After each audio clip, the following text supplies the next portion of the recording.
I am a post-liver transplant coordinator at the Methodist University Hospital. I've been there since 2019. Prior to that, I was a post-liver transplant coordinator, on-call coordinator, kind of a pre-transplant coordinator at UAMS in Arkansas. Transplant has become my passion. I love my patients. I love the process after transplant. It is a long road before you get to me. So this day has been very enlightening with everyone's stories. You know, I find everyone on the post-transplant. I meet them in the hospital after everyone's done the pre-workup and the listing and the beautiful surgery.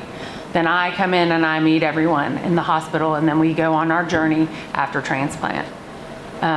Everyone's journey is different and has challenges of their own, but it's a beautiful time to, what I say, and everyone, I have a lot of patients here today that know that I say this, you literally have to visualize flipping a switch from a chronic illness, totally ill with liver disease, whatever caused your disease, to a chronic condition that you manage day to day, decision by decision, and get healthy. And it's that whole, you change your mindset of life because you've been in this very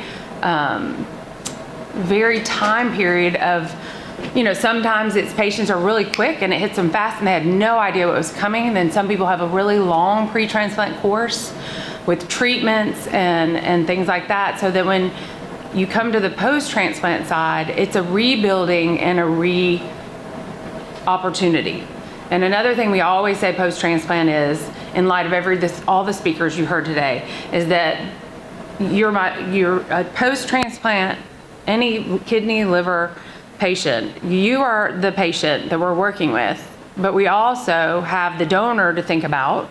So when I'm cheerleading, I'm like, think about that family, think about that family.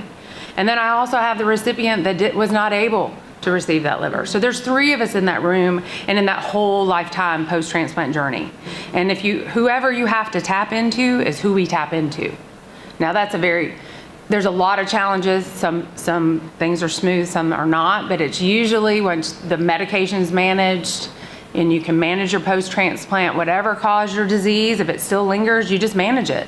So post-transplant is an uphill, but also it's almost you get to the top of the mountain if you're fortunate to get to that side.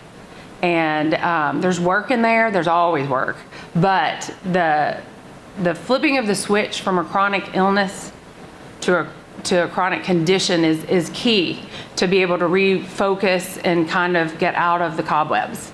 But now I am a coordinator. I have never gone under a transplant, and I've watched different things. So today was really uplifting and fulfilling. You know, in every parts of life you get drained.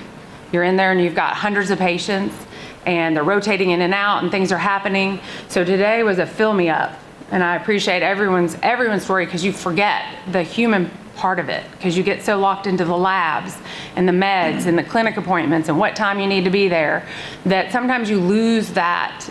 For me, post-transplant, this was a very fill me up day. So I appreciate that very much so. And the talk of the whole concept of the mind, and I loved the numbers with the word. I was like, I need that slide for part of my post-transplant, because it really is, or pre any of the phases, but essentially it's just a very